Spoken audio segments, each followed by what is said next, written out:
Welcome back to Healthy Mind, Healthy Life. I'm Rasmeet and I'm so glad that you're here tonight. My guest is Brigid Kennedy, a former violin teacher and a mother who 3 years ago said yes to a quiet calling she didn't see coming and went on to write 3 books and a novella, including The Lost City of Incan Gold, which launched this past St. Patrick's Day with 75-star reviews. So, tonight we are not just talking about her story, we are talking about the cost we quietly pay when we keep dismissing the callings that refuse to let us alone. Bridget, thank you so much for being here. Thank you for having me. It's such a pleasure. Yeah, thank you. So, I'll start with my first question. So, before we open up the bigger conversation, I want to start with what really pulled you in. You've shared that 3 years ago, your grandmother came to you in a dream and asked you to write your family's real history. So, take me back to that moment. What did it really feel like the morning after that dream? And when the practical part of you was probably already lining up every reason to say no. Well, it happened when I was deep asleep around 2 a.m. that morning. And she came to me so vividly that it didn't seem like a dream. It felt like a conversation that you would have with, a loved one that's really, pressing something upon you. And and when she asked me to write the family story, I I felt deep in my soul the reason why she asked me to do that. It felt connected to me, that answer, so much, and I did not go back to sleep. In fact, I woke up right then and there. I put a pot of coffee on, and I started writing. And to like you mentioned before, I'm a violinist. I'm a mother. I've never written a novel before in my life, and I didn't let that stop me because at that moment, I wasn't setting off to write a novel. I was writing the story that I have been told over family tables every holiday and special occasion and putting that down onto ink and paper, and really remembering and feeling in those moments the feeling when, like, a grandmother or aunt or an uncle or my mother was telling me those stories. Okay. So, Bridget, I want to start with something I think a lot of people are wrong at. So, when we hear the word calling, we picture something dramatic, like a burning bush moment, a clear sign. But from your experience, what I think, and probably most people's, real calling, are much quieter than that and easier to dismiss. So, what's the biggest misconception people carry about how a true calling actually arrives? Well, I do believe in a higher spiritualness, religion, and I've had a couple of different callings throughout my life, and those were like little quiet whispers. That Hmm. they were just quick, and if I wasn't calm in my mind at that moment, I probably would have missed them. They are just a few words, no explanation, just a directive, and it felt very different than how my grandmother came to me. When she came to me, that was like Ge really, she woke me up from a deep sleep, and she was right there in front of me, like she was before she died with those conversations, and it was so startling, and so raw and real. I knew that I couldn't be the one to tell my grandmother, Catalina Kennedy, no. Hmm. Yeah, right. And why do you think it's so easy for capable, intelligent, and busy people to keep talking themselves out of the very thing that won't let them go? Oh, we have a million reasons to say no to those little dreams or those little callings. Um, life is so big and it's so busy, and we have so many responsibilities that sometimes we can't say yes to ourselves because we feel like we have to say yes to everything outside of ourselves. And there's also that quiet confidence or that guilt that when we say yes to ourselves, we have to say no to something else. And I think that's very resonant in a lot of people today. Right, and that really lands because if we keep waiting for that one dramatic confirmation, we miss the quieter signs that have been waiting for us for years. So, moving on to the next question, let's say, let's stay with that for a moment. When someone keep dismissing a quiet calling for years, it isn't just inconvenience. There's something deeper going underneath, from your own journey, Bridget, and from what you've seen in others, what tends to live beneath that, or constant, and what is it really protecting? Oh my goodness. I know this so very well because I had it bad. I call it imposter syndrome, where I was trained as a musician. I went to university to study music, not writing. And I could have easily told my grandmother, "No, I'm not gonna write this. I'm not a writer," and dismiss it and just tell myself I don't have the credentials. I don't have the experience to write something down like this, to develop a story. And that imposter syndrome, that's so strong these days. And what I had to do is I had to learn to write through it. Yes, I had imposter syndrome every single day that kept telling me I have no business becoming a writer, especially at my age. I'm turning 50 next month. And to start a whole new career at this later stage of life, um, some people might say, "I have no business doing that." But that imposter syndrome, I learned how to write through it. Hmm. That's so honest because we often think that we are just being practical, but we are really carrying a story that was handed to us long before we had a say in it. So I want to bring this to everyday now. So what's the actual cost of our mental and emotional well-being when we keep dismissing the calling? Not in a big way, but just in the quiet day-to-day way it lives inside a person who knows that they are not doing what they came here to do. Yeah, I think it for me, it would have been in the form of, like a missing piece, like, an empty void in my soul, a wandering, always nagging at the back corners of my mind, "What if?"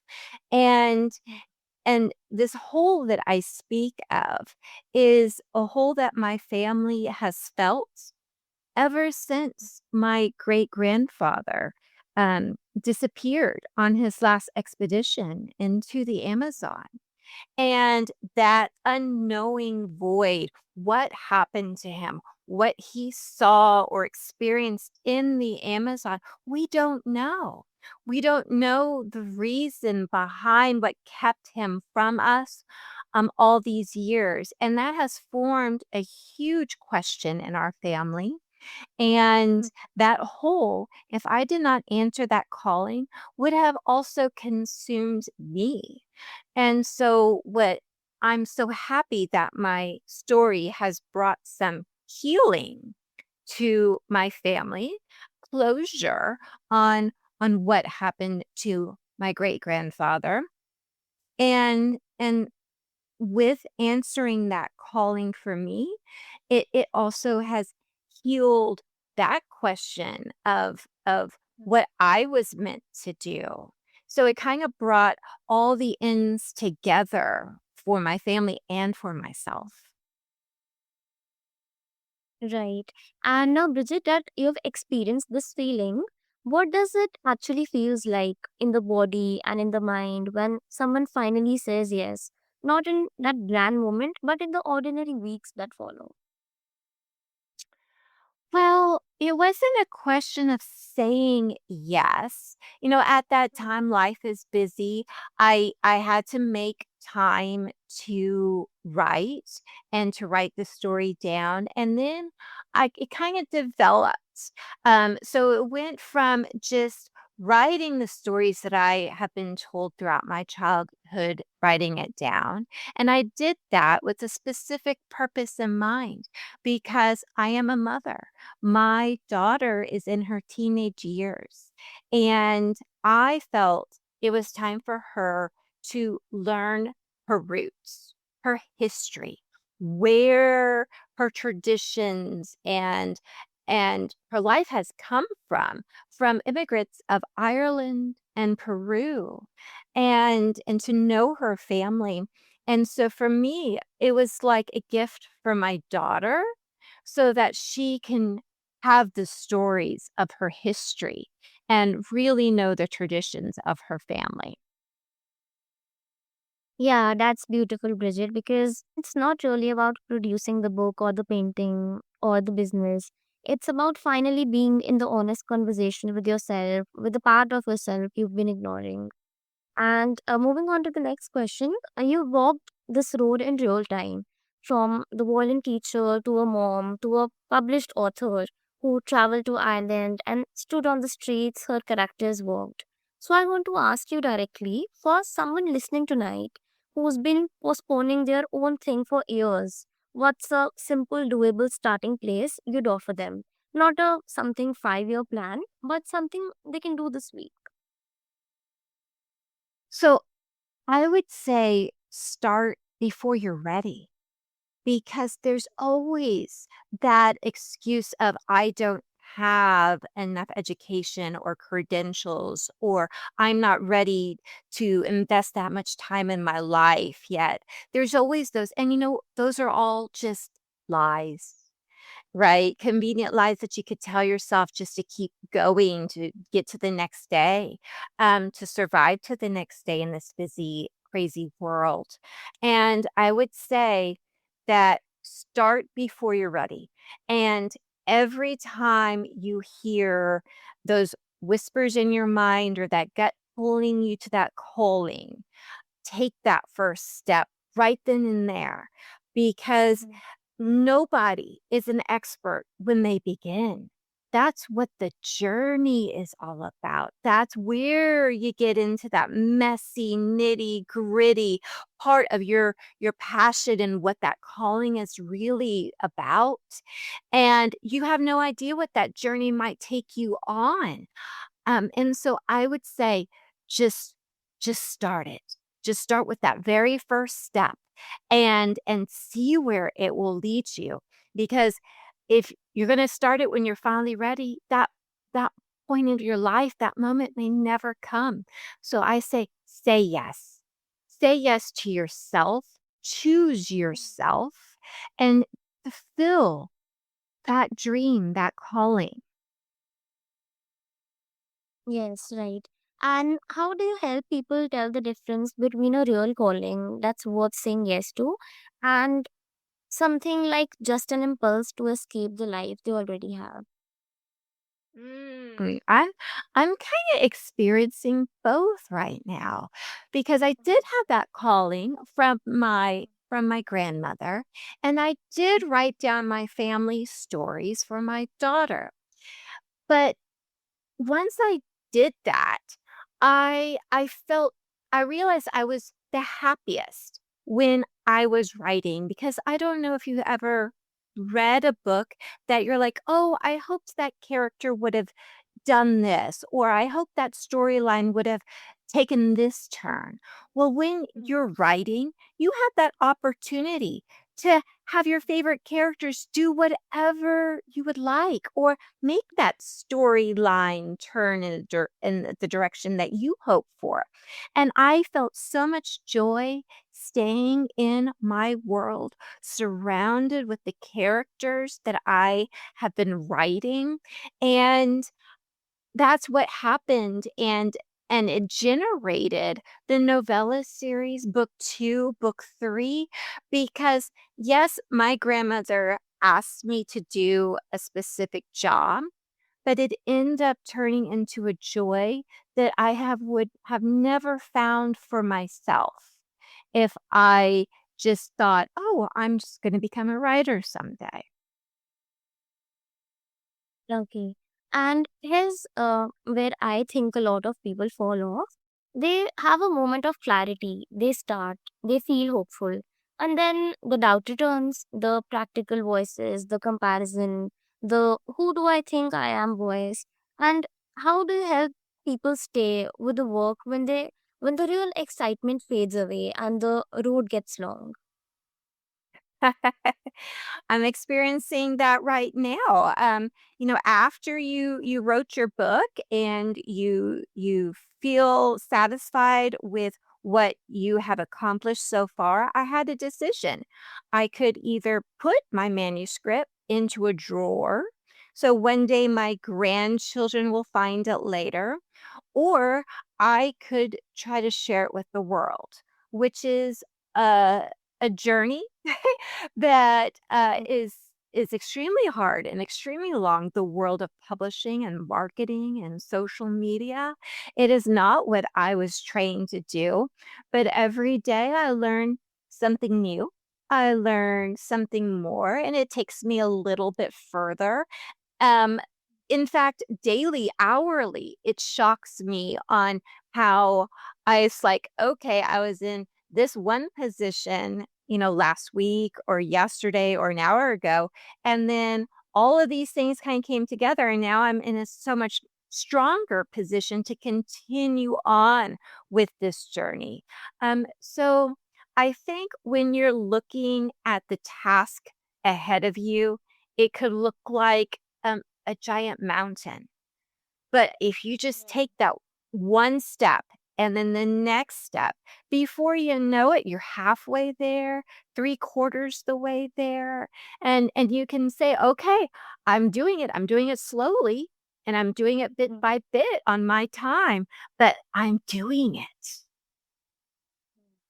And that's such a reframe. Saying yes to your calling isn't a single break moment. It's a quite ongoing willingness to keep returning to it even after you've drifted. So, Bridget, before we close, I want to leave one question hanging in the air. For the listeners tonight who have been postponing their own thing for far too long, who's quietly afraid it might already been too late. So, what would you want them to hear right now? As long as you have breath in your lungs and you have a passion burning in your soul, do it. Do it. It's never too late to start something that truly brings you joy. Right. And the callings that refuse to leave you alone aren't waiting for the right moment. They are waiting for you. So, Bridget, this has been such a moving, grounded conversation. For the listeners who wants to keep walking to your work, where's the best place for them to find you? Yes. So the listeners can find my book, Lost, The Lost City of Ink and Gold, on Amazon. It's on Kindle and Kindle Unlimited. They can find it on the shelves or online at Barnes and Nobles. And they can go to my personal website, brigidkennedybooks.com, and explore the world of the Incan and the Irish. And I do have a wonderful audiobook that's available there. And since I am a professional musician, I did write my own soundtrack and theme music. So I'm very proud of my audiobook for Lost. And the most important spot that I want to share with people is something that they don't even have to buy or purchase, but it's my new YouTube channel, and it's called Brigid Kennedy books, but I'm doing a series called An Author's Dream, where I read out loud every chapter of my book, and I give the viewers a a direct access, a VIP to the behind the scenes of every line that I wrote, why I wrote them. I even bring in my own family history, all of the treasure hunting history, the pictures of their marriage, pictures of their wedding day, and explain to them why, what was real, what was now kind of made up with the Irish mythology or the Incan legends, and really explain through the book. So it's an all access pass to the author of the story, and I just want to share that with the world. Okay, thank you so much for spending this time with us on Healthy Mind, Healthy Life. If something in Bridget's story stirred something in you tonight, the quiet thing you've been carrying for too long, don't rush to figure out the whole path.